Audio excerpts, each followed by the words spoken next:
Baik, kita mau belajar. Tema yang Tuhan berikan kepada kita untuk kita belajar hari ini, tema kita adalah berbuah banyak. Apa temanya? Nah, kalau kita mendengar kata buah, itu langsung pikiran kita kemana? Apa? Jangan jual buah, itu sekarang. Ayo mendengar kata buah muncul apa di pikiran kita? Oh, terus apa lagi? Bertumbuh. Tumbuh, apa lagi? Manis, apa lagi? Bersinar. Oke, banyak hal yang kita bisa temukan. Kita pikirkan ketika kita mendengar kata buah. Oh, di luar masih ada orang suruh masuk. Jadi perbadannya kemana bilang semua? Ayo suruh masuk yang di luar. Ya, terima kasih hasilnya. Kita tunggu dulu. Ayo masuk yang di luar. Tak boleh. Kenapa kamu di luar semua? Ayo masuk. Ya. Nah, kalau kita mendengar kata buah, yang perlu kita pikirkan itu benih dari pohon itu. Betul tidak? Yang kita pikirkan harus benihnya, bibitnya itu. Kita bicara buah, bisa bicara pohonnya, bisa bicara rasa manisnya, bisa rasa bertumbuh semuanya. Tapi kalau kita nggak mikir benihnya atau bibit, setuju? Nah, dari benih itu maka ada pohon. Tuhan Yesus pernah berkata, kita mengenal sebuah pohon dari apanya? Dari buahnya. Nah, ini yang kita mau pelajari untuk sekarang dan untuk minggu sore ya. Kita akan ketemu lagi. Sekolah ini mana? Kalau perhatikan ya, saya suka pelayanan altar tapi kalau dengar firman. Mana ini yang ada? Oh sudah ada. Betul Pak? 4 orang mana cuma 2? Oh, ada satu lagi mana? Cuma 3. Pak, mana satunya? Oh di depan. Ya dengar kalian. Nah, maka itu kita bicara benihnya lebih dulu. Ada banyak benih yang kita bisa tanam dan jadi pohon dan jadi buah. Apakah semua benih yang kita tanam jadi pohon dan berbuah dan buahnya bisa dimakan? Loh, apa semua buah pasti bisa dimakan buahnya? Tidak. Nah, maka itu benih ini yang menentukan. Lalu benih itu apa? Benih itu adalah firman. Masih ingat Matius 13? Tuhan Yesus memberi perumpamaan tentang penabur. Ada orang menaburkan dan ada 4 macam tanah. Ya, untuk 4 macam tanah kita tidak bahas sekarang. Saudara, benihnya ini. Nah, masih ingat juga setan bisa ikut menabur benih kan? Bisa. Masih ingat? Apa benih yang ditabur setan? Ya. Maka itu kita harus tahu benih itu apa sebelum jadi pohon dan berbuah. Tuhan Yesus berkata, benih itu adalah firman-Nya. Betul atau tidak? Matius 13. Benih itu adalah firman-Nya. Lalu saya tanya, betul atau tidak? Firman itu kan untuk Tuhan. Tuhan berfirman. Nah, firman itu berupa apa? Firman ini kata-kata. Nah, kata-kata itu ternyata bukan cuma Tuhan bisa berkata-kata. Manusia bisa berkata. Berarti kalau benih yang sesungguhnya adalah kata-kata Tuhan, Berarti kata-kata manusia bisa jadi benih dalam hidup manusia. Nah ini dia. Ayo jujur. Firman Tuhan atau firman manusia yang lebih gampang nyantol di hidup kita? Firman manusia. Ayo jawab. Firman atau firman manusia yang lebih gampang nyantol di hidup kita? Manusia. Maka itu ini istilahnya, jangan ada yang tersebut. Firman Tuhan atau firman mama mertua yang gampang diapa? Nah itu dia. Jujur sebagai diri jujur. Saudara, firman tetangga lebih gampang kita ingat daripada firman Tuhan. Betul atau salah? Nah, saya sering memberikan contoh ini. Ya, kemarin sore saya baru ada pemberangkatan nikah di Surabaya. Nah, tidak sedikit pengantin-pengantin baru itu yang harusnya menikmati kebahagiaan sukacita sebagai pengantin baru, tapi mereka tidak bahagia. Gara-gara setelah pesta nikah mereka mikir bayar utang pestanya bagaimana ini. Sebab ketika mereka buat pesta undang orang jaga amplop di sini. Lu ngerti nggak? Ada nggak pengantin goblok seperti itu? Aduh, saya minta maaf yang punya catering jangan, tapi dengerin baik-baik. Nah biasanya pengantin-pengantin baru yang harusnya bersukacita, bahagia, namanya pengantin baru, nggak bahagia, malah beringis-beringis. Kamu tak lunas. Saudara, kenapa itu bisa terjadi? Itu tadi. Karena firmannya orang. Dengar kalimat. Loh, kamu mau mantu? Iya. Gak pakai pesta? Enggak. Wih, nanti orang ngomong apa?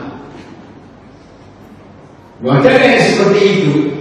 Ini orang goblok. Nah, saudara yang mau menikah, ini anak-anak muda, kalau teman-temanmu minta ya pesta kamu nikah, nah, jawabannya begini. Oh, yang ingin pesta kan kamu. Ya udah, kamu buat pesta, kami yang datang. Ini jawab betul atau salah? Yang ingin makan gratis. Loh, ngerti? Jangan goblok tahu. Gak ada macam kemewah. Kita yang bangun. Lagi ibadah. Ya betul atau tidak? Berapa banyak orang hidupnya terlibat buta gara-gara omongan kata. Betul? Itu orang paling goblok sedunia. Jauh lebih berharga kalau setiap kita lebih baik berkata apa kata Tuhan. Amin. So, jangan marah itu. Coba kita lihat foto. Saya ulang lagi, jauh lebih berharga hidup ini dan jauh lebih mulia kalau hidup kita tergantung apa kata Tuhan. Itu kita. Bukan tergantung apa kata orang. Itu merusak hidup. Maka itu benih yang ditaburkan di hidup kita itu belum tentu benih itu dari kita. Karena sekali setan pun bisa ikut nabur benih, yaitu ilalang itu. Sama-sama tumbuh. Dan dalam perumpamaan Tuhan Yesus kita menemukan dalam hidup kita. Pohon mati dengan pohon lara. Ya kita nggak pakai gandum karena nggak umum buat kita di Indonesia. Pohon padi dengan pohon lara sama hijaunya, bentuknya sama nggak daunnya, lancip-lancip ke atas sama. Tuhan Yesus memberikan perumpamaan penabur, lalu murid-muridnya berkata, kenapa kita nggak mau tebak saja ilalang? Pasti kan Tuhan Yesus bilang, mereka bilang, tapi terus terang, jangan. Kalau sekarang kamu potong lalangnya, bisa-bisa padinya kena juga. Takut, betul, karena sama hijaunya. Lalu Tuhan Yesus ngomong, tunggu musim menuai. Sebab yang lalang gak ada buahnya, yang padi ada. Jadi kalau gembala kita memberi tema untuk kita di Bojonegoro ini, berbuah lebat, bear fruit, karena memang Tuhan ingin kita hidup ini berbuah. Oke, sebelum kita lanjut, saya mau keluar sedikit dari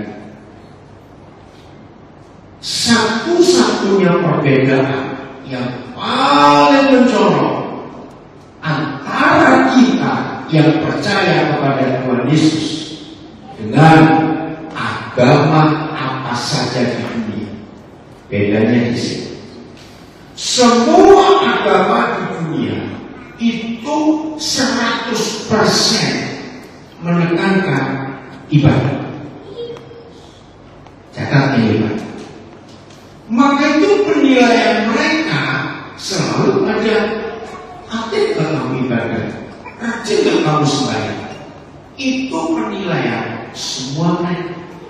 Tapi kalau Tuhan Yesus tidak, artinya begini,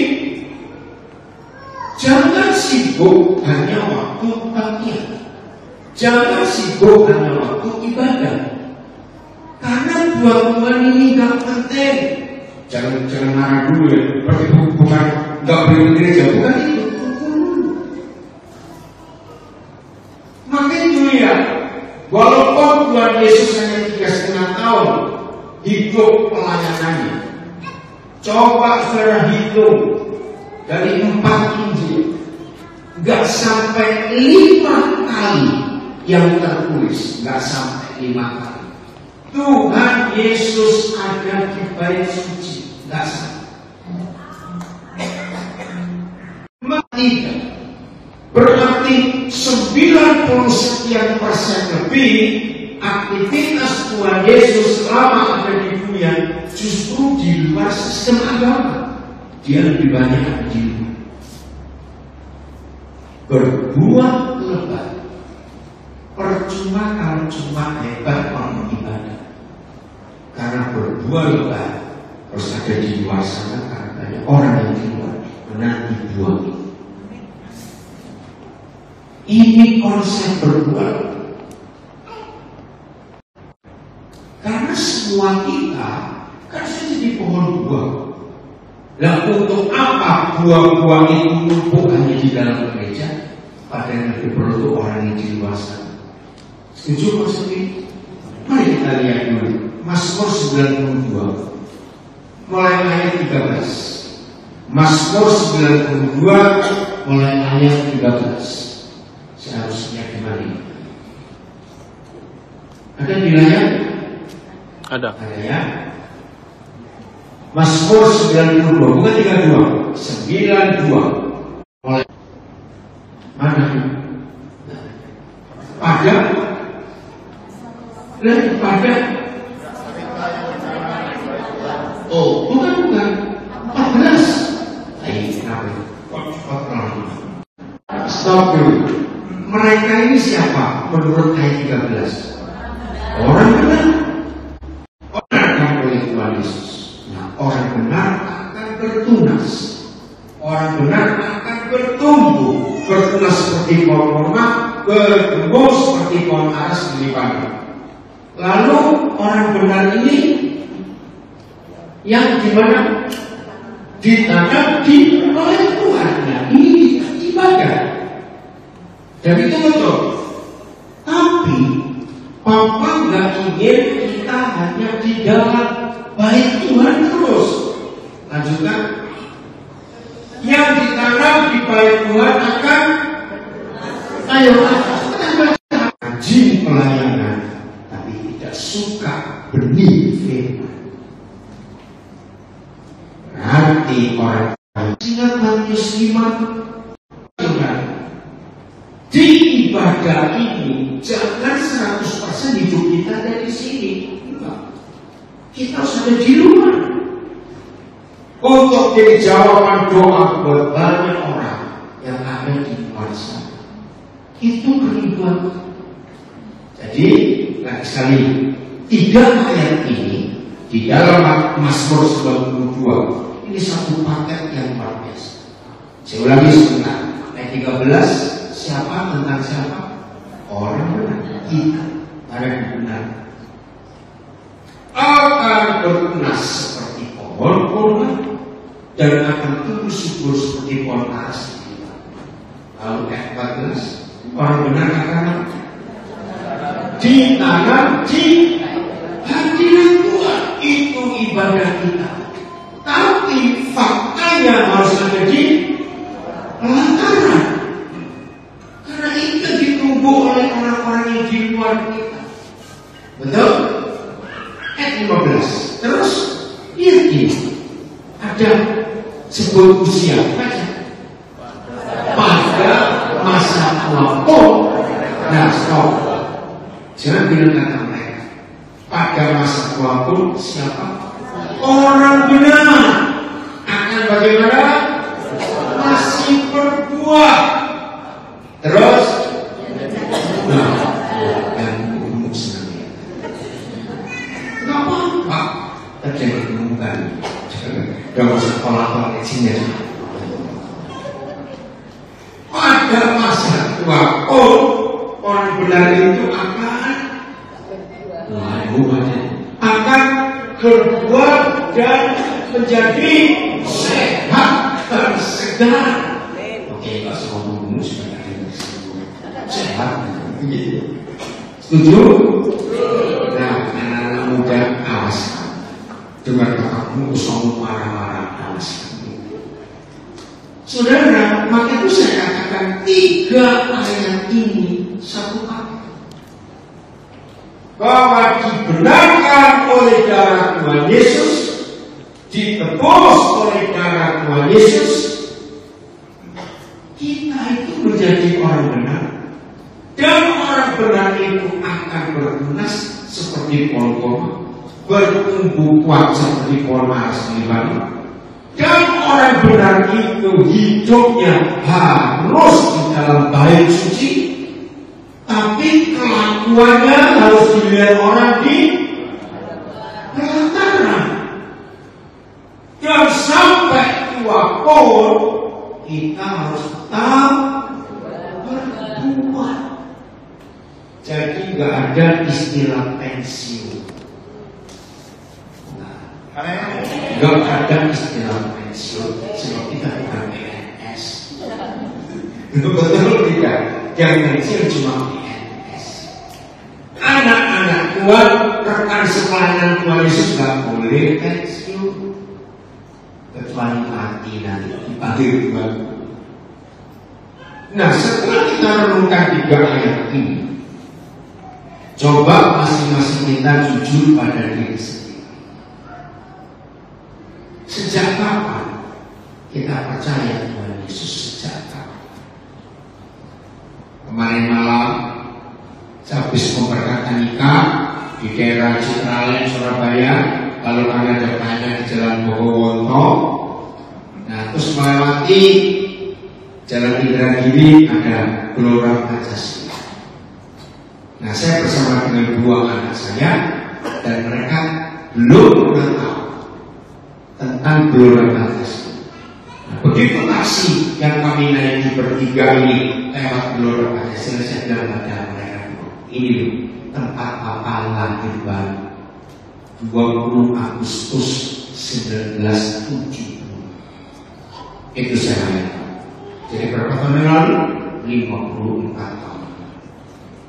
Nah, Pak Ishak ini saya kenal sejak dia belum lahir. Aneh, belum lahir saya kenal. Ya karena saya kenal bapak-bapaknya. Ya, jadi Papa papanya Pak Ishak dengan papa saya itu dulu satu pelayanan di GPDI Raja Wali Surabaya. Zaman dulu, ya. Tapi papa saya meninggal jauh lebih dulu daripada bapaknya. Nah, ketika anak-anak saya dengar tahun 70, iya. Lalu mereka tanya, bagaimana ceritanya? Ya, saya ceritakan benar-benar tahu. Nah, kenapa saya cerita? Sejak kapan saudara mulai tahu dan kenal Tuhan Yesus dan menyerahkan hidup? Mungkin Anda ingat atau nggak ingat gak apa-apa, tapi kira-kira setelah saudara tahu kira-kira tahun berapa saudara itu pertama kali jumpa Yesus menyerahkan diri menjadi orang benar karena ditebus, coba tanya sejak waktu itu sampai sekarang, kira-kira buah hidup saudara banyak atau sedikit? Jawab dalam hati. Misalnya saudara berkata, oh buahku banyak, jangan puas, ditanya dulu. Buah pohon buah berbuah banyak. Dengan pertanyaan, apakah jadi semua? Coba jawab. Apakah jadi semua? Tidak. Ini pertanyaan. Oke, kejar lagi. Seandainya jadi semua buahnya itu, tanya lagi, enak enggak? Lu ya atau tidak? Jadi jangan puas kalau hidup kita sudah berbuah banyak. Jangan puas. Cek dulu rasa buahnya seperti apa. Maka itu ketika kekristenan hanya sibuk waktu di gereja saja, tapi hidupnya nggak punya dampak, nggak punya efek kepada orang yang di luar gedung gereja. Maaf, saya harus berkata, buat Tuhan kita nggak ada arti. Kenapa? Lihat sekarang Yohanes 15 ayat 8. Yohanes 15 ayat 8. Wih, cepatnya langsung. Baca sama-sama. 1, 2, 3. Dalam hal inilah Bapakku dipermuliakan. Dalam hal apa? Yaitu jika kita berbuah banyak seperti. Selama ini, maaf, kita harus bongkar kesalahan kita. Kalau kita mendengar kata di dalam gereja, beri kemuliaan buat Tuhan, apa yang kita buat? Tangan. Itu nggak ada artinya. Menurut firman ini, kapan Papa menerima kemuliaan? Kalau kita berbuah banyak, bukan tepuk tangan. Saudara, ini konsep kita harus miliki. Selama ini banyak hal yang salah. Tepuk tangan sampai tanganmu panas. Tapi kalau yang di luar tidak bisa menikmati buah hidup kita, apa dipermuliakan? Tidak. Dan belum selesai. Dan dengan demikian sebab dulu, demikiannya. Nah, dan dengan berbuah banyak, maka kita adalah murid-muridnya. Tadi dalam perjalanan dari Surabaya ke Bojonegoro, setelah lewat Lamongan, saya ditelepon oleh 2 anak saya. Tanya tentang sekolah teologi. Nah, saya jawab dengan kalimat ini. Silahkan kamu sekolah teologi, tapi yang Tuhan minta ada buahnya tidak.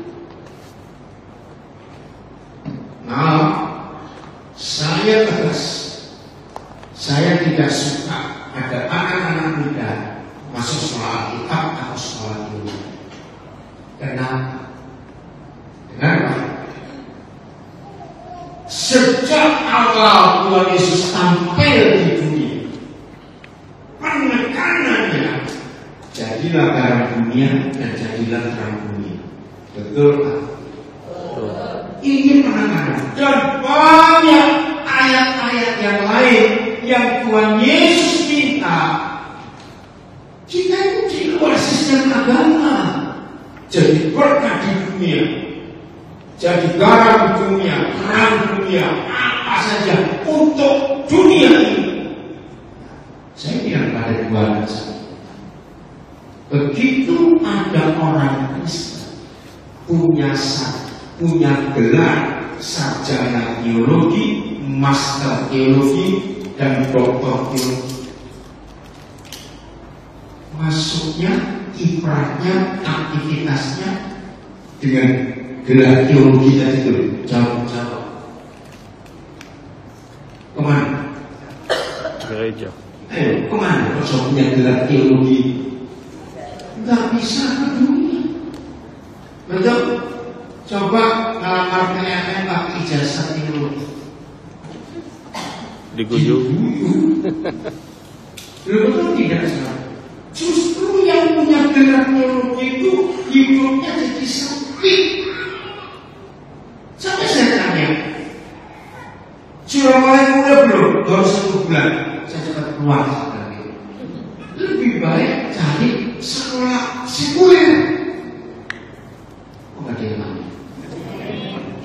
Supaya jadi garam dan terang dunia. Contoh lagi, jangan kasih. Buat saya, jadi sama jauh lebih baik, karena bisa jadi berkat. Amin. Maka itu kalau saya punya ijazah teologi melakukan sapa di bumi, sangat tempat. Dan saya berkata bahwa setan berhasil membuat garam dan terang dunia tidak berfungsi karena dijebak dengan kata teologi. Ini yang kita harus baca lagi Yohanes 15:8 supaya konsep ini ada di hidup kita. 1, 2, 3. Dalam hal ini Bapakku dimuliakan, yaitu kalau aku ganti kata kamu, kalau aku berbuat banyak dan kita adalah murid-murid Yesus. Jadi penekanannya pada buah ini. Dan jangan lupa, begitu kita mendengar kata buah, ingat apa dulu kan? Beribu kita semua. Kalau balas juga tidak. Dan beri harus firman, bukan firman tetangga. Karena orang ngomong itu bisa jadi pohon buah juga di hidup. Tahu ya? Nah, hati-hati dalam hidup ini. Jadi Tuhan Yesus jauh lebih ingin saudara dan saya lebih sibuk di luar daripada di dalam.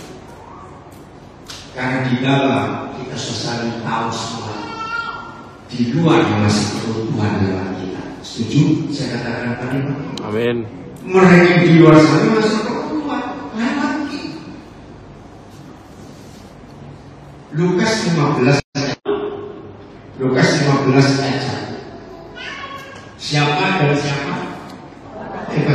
Siapa dan siapa para pengemudi sepeda? Di masa Tuhan Yesus itu, 2 kelompok orang ini boleh masuk ibadah di gereja sama sekali. Bahkan dalam sejarah Taurat, di luar agar bait suci itu ada istilahnya tentara Taurat. Apa tugas mereka? ngecek yang masuk. Kalau ada 3 kelompok manusia, orang berdosa, pengunjung dan kusta, itu dari jauh sudah dilarang masuk, sehingga bisa orang ini. Nah, orang-orang ini kasihan, nggak bisa ikut ibadah, karena itu peraturan orang yang begitu ketat. Tapi mereka ngapain? Di ayat 5 ayat 1 Lukas 15 baca, para pengunjung dan Orang-orang berdosa biasanya datang kepada Yesus untuk mendengarkan dia. Nah, ini 2. Bayangkan, mereka ini nggak mungkin bisa beribadah, tapi mereka bisa ketemu Tuhan Yesus. Saya tanya, belum baca itu ya, mereka bisa ketemu Tuhan Yesus nggak? Bisa. Bukan cuma bisa, sangat bisa. Coba saudara baca satu kata, biasa. Itu artinya apa? Seringkali. Sering, selalu. Nah, mereka bisa nggak ketemu imam-imam ahli Taurat? Sering. Sama sekali. Saudara, maka itu pertanyakan di hidup kita. Siapa yang biasanya ketemu kita dalam hidup saya? Berbahagialah kita sebagai murid-murid Tuhan Yesus dan anak-anak Bapa di surga, kalau yang biasa ketemu kita adalah orang-orang berdosa itu.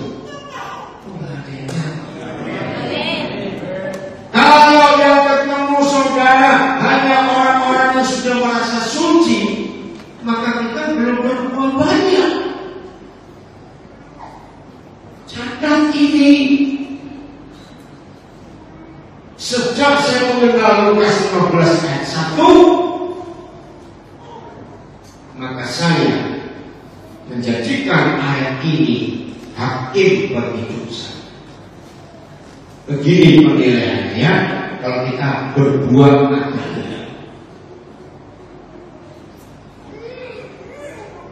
Dalam 1 minggu itu kalau saya nggak tahu saudara mau beri batas 2 minggu, sebulan terserah.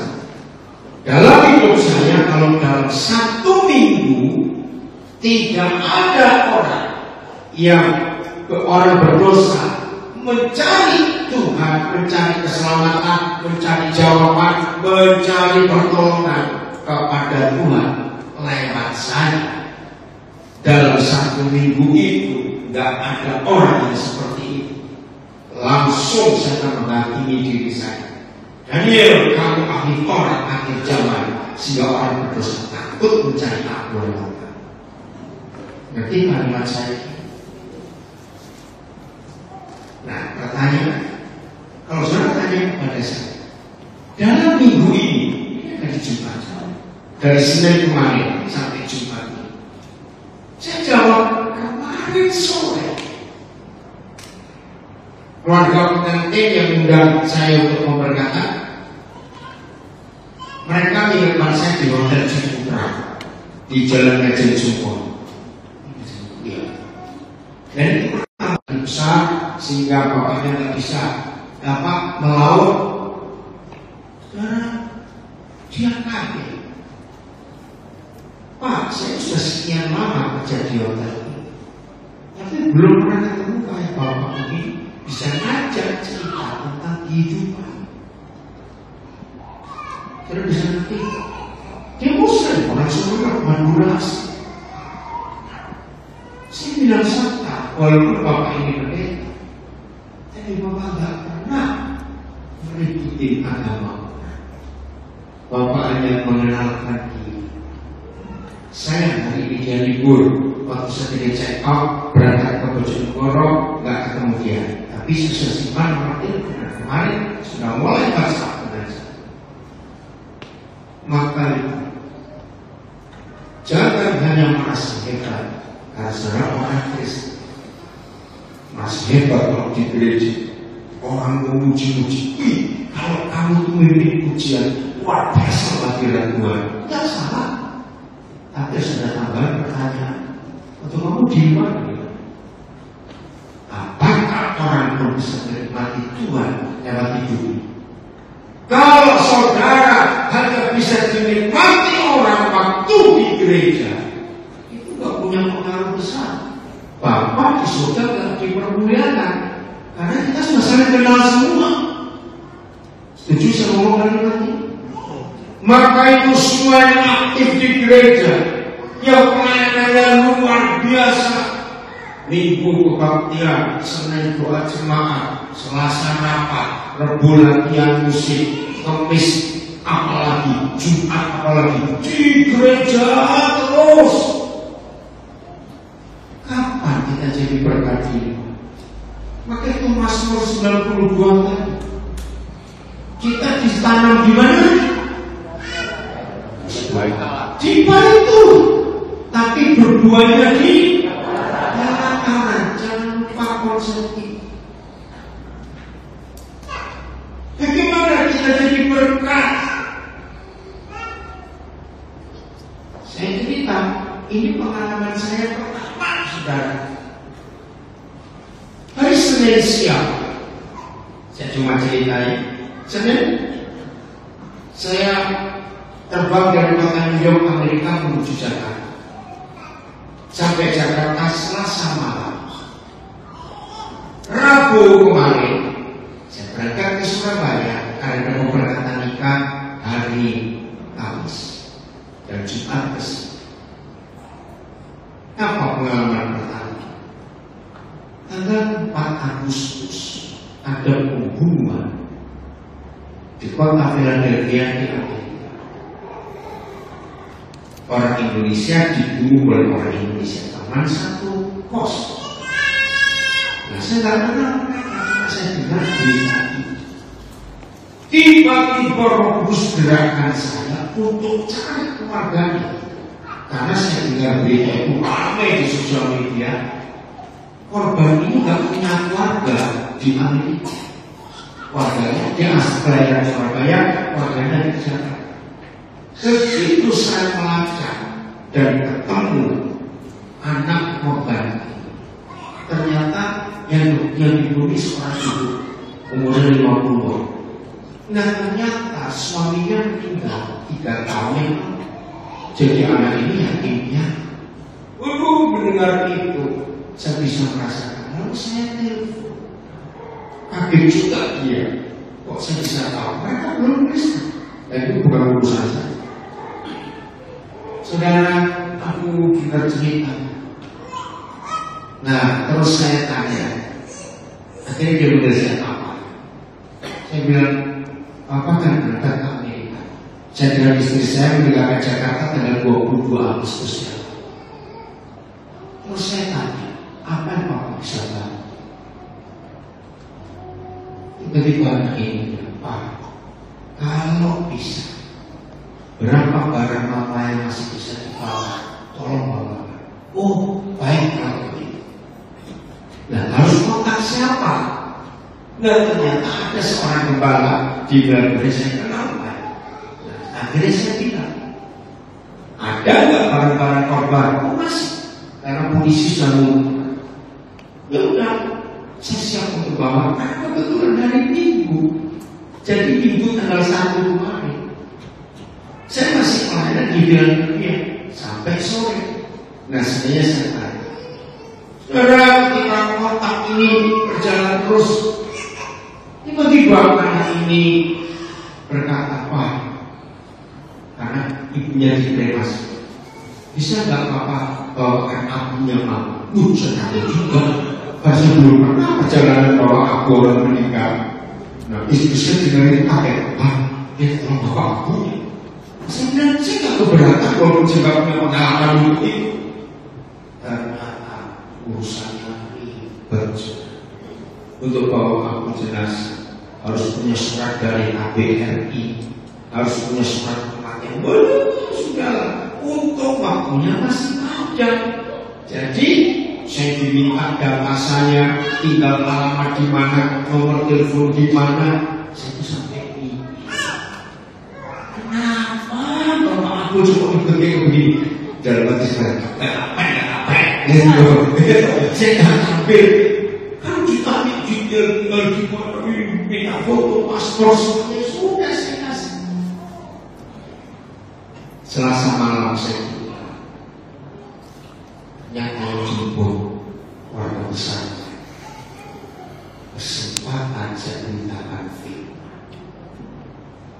untuk mengampuni pembunuhnya. Dan saya bilang, kalau boleh, nggak usah kalian uruskan pembunuhnya. Terlebih berlagi uruskan, betul nggak? Kasusnya jadi Amerika. Ya mereka terhibur.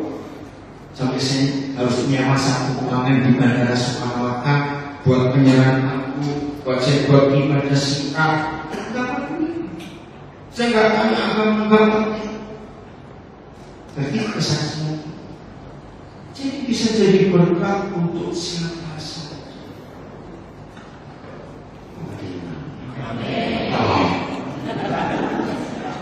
Siap jadi berkat dan berbuah untuk siapa saja.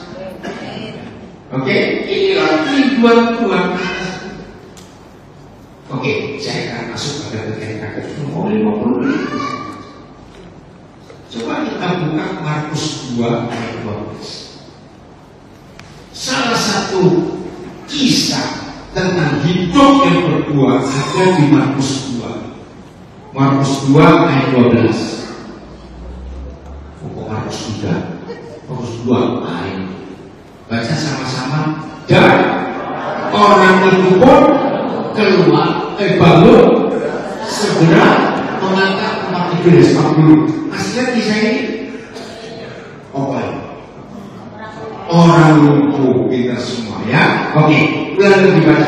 1, 2, 3. Dan orang itu pun bangun, segera mengangkat tempat tidurnya dan pergi keluar di hadapan orang-orang itu sehingga takjub lalu memuliakan Tuhan. Stop dulu. Kata ini kita mau pelajari karena Yohanes 15 ayat 8. Kapan Bapak dipermuliakan? Selalu ketika kita berbuat banyak, maka Bapak di surga dipermuliakan. Nah ini kembali ada kata maka orang banyak itu takjub lalu memuliakan Tuhan. Ini bukan pertanda, tapi ada satu kejadian yang lewat hidup saudara dan saya sebagai murid-murid Tuhan Yesus dan anak-anak Bapa di surga. Buah hidup kita dinikmati oleh orang banyak, lalu mereka memuliakan Bapa di surga. Ayo cari itu ya. Karena membaca apa saja, buku apa saja, nada, intonasi itu penting. Nah terus saya baca seperti tadi yang begini belum enak nggak bacanya? Harusnya intonasinya bagaimana? Ya begini loh, wah yang begini belum pernah. Artinya ya cukup dulu kalau itu saya tahu artinya gumon makanya yang bisa jadi ngomongnya maksudnya gumon wah apa? Enggak belum orang jelum dan gabung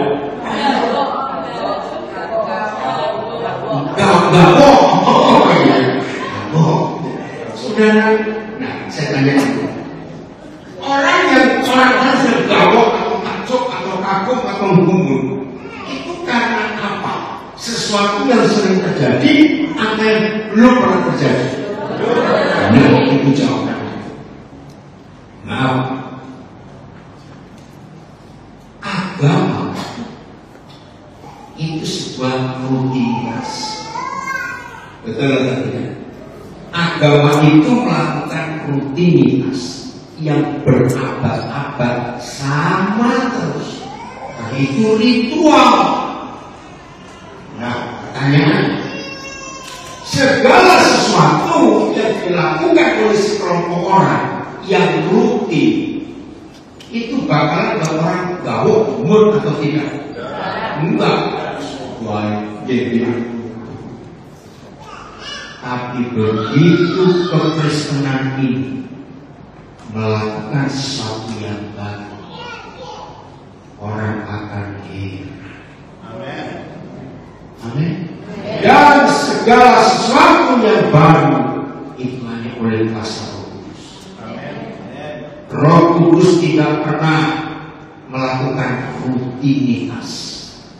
Roh Kudus selalu ada hal-hal yang mereka kacau, mereka heran, mereka gumun, mereka tahu terjadi karena ada hal baru yang mereka. Izinkan saya menerangkan kebenaran ini, karena tidak semua gereja menyetujui. Berarti memuji Tuhan itu bukan aktivitas nyanyi, main musik, angkat tangan, tidak. Menurut Markus 2 ayat 12, memuji Tuhan itu karena kita murid-murid Yesus mengerjakan sesuatu yang membuat orang heran, lalu mereka dan di luar kita memuliakan Tuhan. Itu memuji. Jadi memuji Tuhan bukan dari kita untuk Tuhan, bukan. Dari Tuhan kepada kita, dan kita sampaikan di luar, dan mereka menerima berkat kalau mereka memuji. Hukum ini yang gereja sedikit. Maka itu kalau kita cuma nyanyi dewe di dalam gereja terus banter-banteran, ngerti maksudnya? Saling kencang suaranya keras. Yang di luar sana tidak dapat apa-apa. Tuhan dipermuliakan enggak? Loh, kita sibuk di dalam kebaktian, kenceng, lompat, teriak, angkat, nangis, macam-macam. Tapi di luar nggak pernah dapat apa-apa dari kita. Itu bukan memuliakan Tuhan. Jadi semua ayat yang kita pelajari saat ini, renungkan. Demikianlah Bapa mau dipermuliakan kalau kamu berdua. Dan orang-orang akan tahu bahwa kamu muridku. Jadi apakah buah-buah hidup kita orang bisa menikmati? Yang punya toko di pasar, buah kesempatan berbuah baik. Setuju? Dalam hal yang punya toko di pasar cepat berbuah banyak. Dalam hal apa? Pelayanan saudara akan hilang. Betul? Saudara, banyak orang berkata, wah, kamu nggak boleh penglaris ya. Itu berdukung orang itu enggak. Kalau saudara melayani pelanggan dengan hati Tuhan Yesus, murah senyum, jangan mukanya sekaya, cuci terus. Maaf ya kata situ. Jualanmu bagus-bagus, tapi pelanggan datang.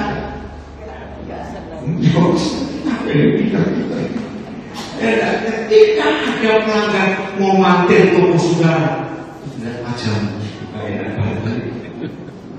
Setuju? Jadi tidak perlu penglaris. Nyatakan buah. Ya, minggu sore kita akan belajar soal buah ini. Detailnya lebih dalam lagi. Nggak buah kasih sukacita dan wisata macam-macam itu. Nah itu yang bisa keluar dalam hidup kita. dan orang bisa menikmati. Mau nggak berubah mulai dalam konsep kedua yang sesungguhnya orang melihatnya tertarik. Kira-kira hidup murid Yesus dan model begini dengan banyak-banyak pertanyaannya yang di luar juga boleh dijawab. Kira-kira dengan hidup berbuah seperti ini dan benihnya adalah firman Tuhan. Kalau kita menanam biji jeruk, jangan berharap panen durian. Harus panen Jeruk. Kalau benih firman yang ditaburkan ke tanah hidup ini, maka buah pohonnya adalah firman. Dan buahnya adalah roh tadi. Kasih, sukacita, kesabaran, damai sejahtera. Ini dia. Kalau kita bisa berbuat, gampang kan orang-orang yang percaya dengan Yesus? Gampang saja. Gak usah korban banyak-banyak. Orang melihat hidup kita saja akan keberkatan sungguh-sungguh. Ada 3 syarat yang paling mudah untuk kalau saudara jualan bisa banyak pelanggan. 1, wajahmu itu yang murah senyum. Orang kalau lihat buka undangan, oke, nanti dulu. Amin, setuju? Ya, orang pasti datang kalau saudara murah senyum. Kita lihat nomor 2, jangan pelit. Betul? Berarti ya. Nomor 3, yang telaten, masih bisa, yang ramah, namanya yang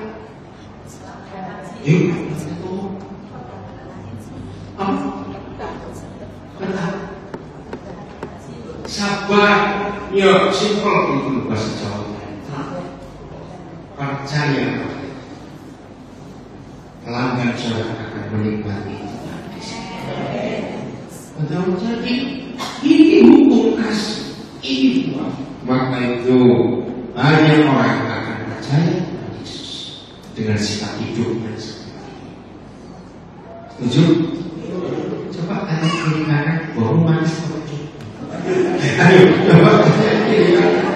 Ayo, hari ini kita semuanya jadi borong penuh berkat. Haleluya. Oh, mungkin waktu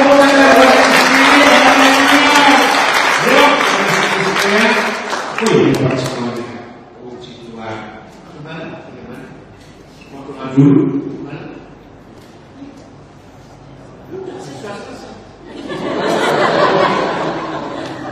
Ini